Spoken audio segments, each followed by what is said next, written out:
আমি বিশ্বাস করতে চাই। তাহলে করছেন না কেন? আমি অনুপ্রাণিত হতে চাই। আমি জানতে চাই যে এটাই সত্য এবং এটাই একমাত্র সত্য। ঠিক আছে তো। শুভ সন্ধ্যা ডাক্তার। আমার নাম রেভা এবং আমিও একজন সাইকোলজির ছাত্রী। ৯-১১ প্রশ্নটা ছিল আমার বোনের পক্ষ থেকে, কিন্তু আমি ৯-১১ নিয়ে কথা বলছি না। আমার আলাদা একটা প্রশ্ন আছে, আর আমার গলা ব্যথা করছে, তাই গলার স্বর শেষ হয়ে যাওয়ার আগেই আমি প্রশ্নটা দ্রুত করব। আসলে আমি একটা খ্রিস্টান স্কুলে পড়েছি, আর সেখানে আমার চারপাশে বেশ ভালো সংখ্যক ছোট মানসিকতার মানুষ ছিল। আর তারা সেই ছোট মানসিকতার মানুষদের বিশ্বাস হলো খ্রিস্টান ধর্ম ছাড়া বাকি যা কিছু আছে সব শয়তানের পূজা। তো তাদের মতে সবকিছুই শয়তানের পূজা, এবং তাদের কাছে ইসলামও ঠিক তেমনই শয়তানের পূজা। কিন্তু আমি বিষয়টাকে ওভাবে দেখি না, কারণ যদি এটাই শয়তানের পূজা হতো তবে এটা বিশ্বের ১ নাম্বার ধর্ম হতো না। তো পরিষ্কারভাবে ইসলামের ভেতরে এমন কিছু একটা আছে যা খ্রিস্টান ধর্মে নেই, যার কারণে এটা এত সফল এবং খুব অনেক মানুষ এটার মধ্যে আছে। তো আমার প্রশ্ন হলো, আমি জানতে চাই সেই কিছু একটা আসলে কি।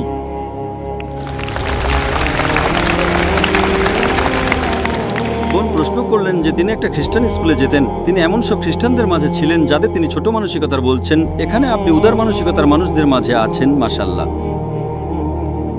তো তিনি বলছেন যে খ্রিস্টান ধর্ম ছাড়া সবকিছুই শয়তানের পূজা, কিন্তু তিনি বলছেন যে যেহেতু ইসলাম সবচেয়ে দ্রুত বাড়তে থাকা ধর্ম, সবচেয়ে বেশি অনুসারী, তো সেই জিনিসটা কি, সেই ভেতরের বিষয়টা যার প্রতি মানুষ অনুপ্রাণিত হচ্ছে।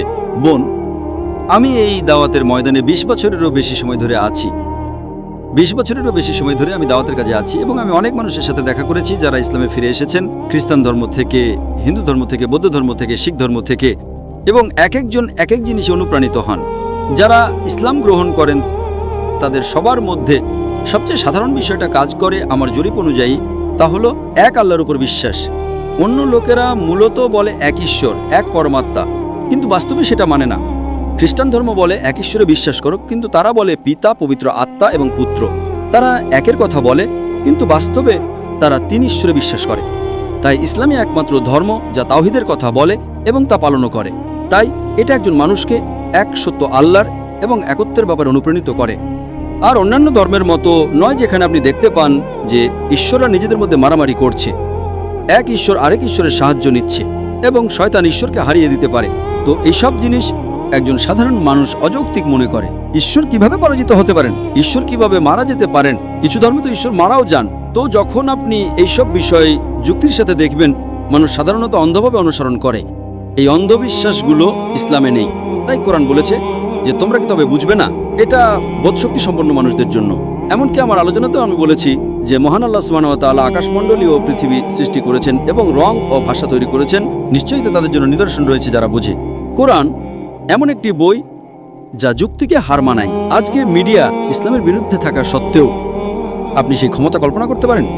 তারা ইসলামের বিরুদ্ধে শত শত এবং হাজার হাজার কোটি ডলার ঢালছে এটাকে নিচে নামানোর জন্য, তবু এটা সবচেয়ে দ্রুত বাড়তে থাকা ধর্ম। তো এটাই একটা মজেজা।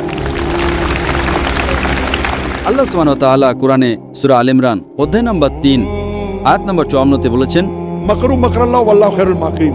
তারা পরিকল্পনা ও ষড়যন্ত্র করেছিল, আল্লাহ পরিকল্পনা করলেন, আর আল্লাহ সর্বোত্তম পরিকল্পনাকারী। তো এভাবে দেখলে প্রধান যে বিষয়টা দাঁড়ায়, ইসলাম সবচেয়ে যৌক্তিক ধর্ম। কিছু নির্দিষ্ট বিষয় থাকতে পারে যা তারা মনে করতে পারে ও এটা খারাপ, এটা ওই রকম, কিন্তু যখন তারা এটার কাছাকাছি আসে, যেমন আজ ইসলামের বদনাম করা হচ্ছে। একটা বিষয় হলো সন্ত্রাসবাদ, দ্বিতীয়টা নারীদের কোনো অধিকার নেই। যদি ইসলামে নারীদের অধিকার না থাকতো, তবে আজ যেসব আমেরিকান ইসলাম গ্রহণ করছে তাদের 3 ভাগের 2 ভাগই নারী। তো আমেরিকান নারীরা কেন ইসলাম গ্রহণ করছে? ইউরোপিয়ান এবং আমেরিকান নারীরা 3 ভাগের 2 ভাগে ইসলাম গ্রহণ করছে। হ্যাঁ, যদি ইসলাম এমন ধর্ম হয় যে নারীদের অধিকার দেয় না, তবে কে ইউরোপিয়ান এবং আমেরিকান নারীদের ইসলাম গ্রহণ করতে বাধ্য করছে? কারণ তারা নিরাপত্তা খুঁজে পায়, তারা দুনিয়া দেখেছে এবং থেকেছে, উদারীকরণ এবং আধুনিকতা নিয়ে কথা বলেছে। তারা বুঝতে পারে যে আসল প্রশান্তি বা মূল সত্তা ইসলাম ধর্মে আছে। তো যখন তারা সত্যি পালন করে, কিছু মানুষ হয়তো সত্যি অনুপ্রাণিত হয় যে ঠিক আছে, হিজাব আছে বলে আমি ইসলাম গ্রহণ করতে চাই।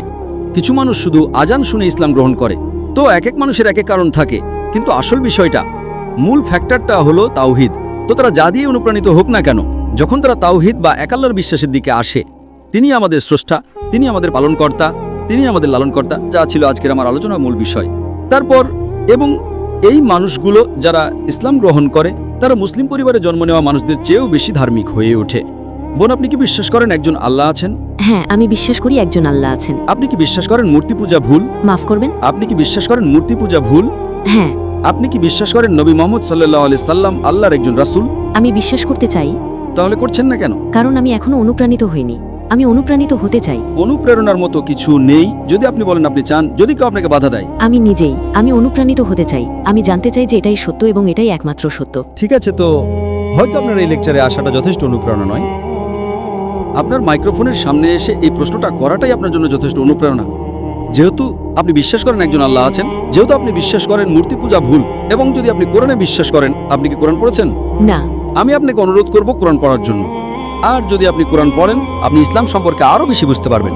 আর আমি গতকাল একটা লেকচার দিয়েছিলাম নবী মোহাম্মদ সাল্লাল্লাহু আলাইহি ওয়াসাল্লাম সম্পর্কে বিভিন্ন ধর্মগ্রন্থে, এবং আমি নবী মোহাম্মদ সাল্লাল্লাহু আলাইহি ওয়াসাল্লামের রেফারেন্স দিয়েছিলাম হিন্দু ধর্মগ্রন্থে, খ্রিস্টান ধর্মগ্রন্থে, ইহুদি ধর্মগ্রন্থে, বৌদ্ধ ধর্মগ্রন্থে।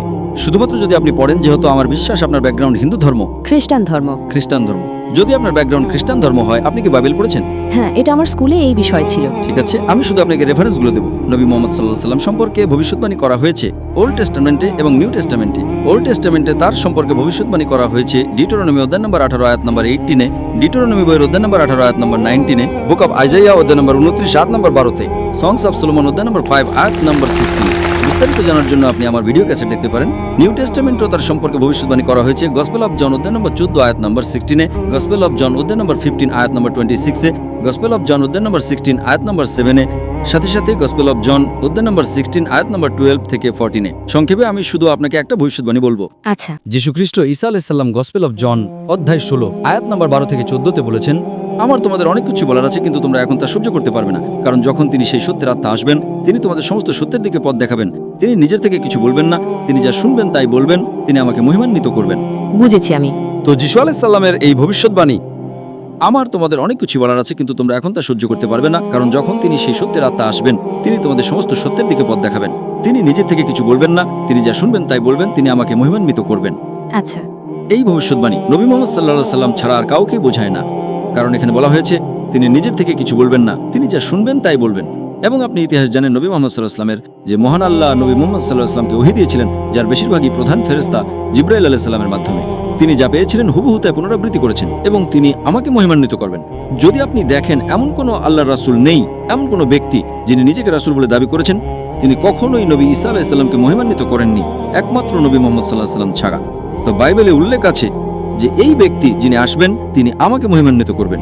এবং আমি আপনাকে অন্যান্য যতগুলো রেফারেন্স দিয়েছি তা ইঙ্গিত করছে শেষ এবং চূড়ান্ত রাসূল নবী মুহাম্মদ সাল্লাল্লাহু আলাইহি সাল্লামের আগমনের দিকে। এবং এমনকি কোরআনও বলে, এটা কোরআনে উল্লেখ আছে সূরা আস-সাফ অধ্যায় নম্বর 6 আয়াত নম্বর 6, যে যীশু আলাইহিস সালামকে পাঠানো হয়েছিল বনী ইসরায়েলদের জন্য, ইসরায়েলের সন্তানদের জন্য, ইহুদিদের জন্য একজন রাসূল হিসেবে। এবং তিনি বলেছিলেন, আমি তোমাদের সুসংবাদ দিচ্ছি একজন রাসূলের আগমনে, যার নাম হবে আহমদ, এবং আহমদ হলো নবী মুহাম্মদ সাল্লাল্লাহু আলাইহি সাল্লামের দ্বিতীয় নাম। নবী মুহাম্মদ সাল্লাল্লাহু আলাইহি সাল্লাম সম্পর্কে শুধুমাত্র বাইবেলের ওল্ড এবং নিউ টেস্টামেন্টে ভবিষ্যৎবাণী করা হয়নি, তার সম্পর্কে ভবিষ্যৎবাণী করা হয়েছে বেদে, পুরাণে, হিন্দু ধর্মগ্রন্থে, পার্সি ধর্মগ্রন্থে, বৌদ্ধ ধর্মগ্রন্থেও। যেমনটা আমি আগে বলছিলাম, যদিও ধর্মগ্রন্থগুলো পরিবর্তন করা হয়েছে, যদিও ধর্মগ্রন্থগুলোতে কারচুপি করা হয়েছে, তবুও সেই ধর্মগ্রন্থের আয়াতে এক আল্লাহর বা তাওহীদের ব্যাপারে এবং নবী মুহাম্মদ সাল্লাল্লাহু আলাইহি সাল্লাম যে শেষ এবং চূড়ান্ত রাসূল, সেই ব্যাপারে প্রমাণ রয়ে গেছে।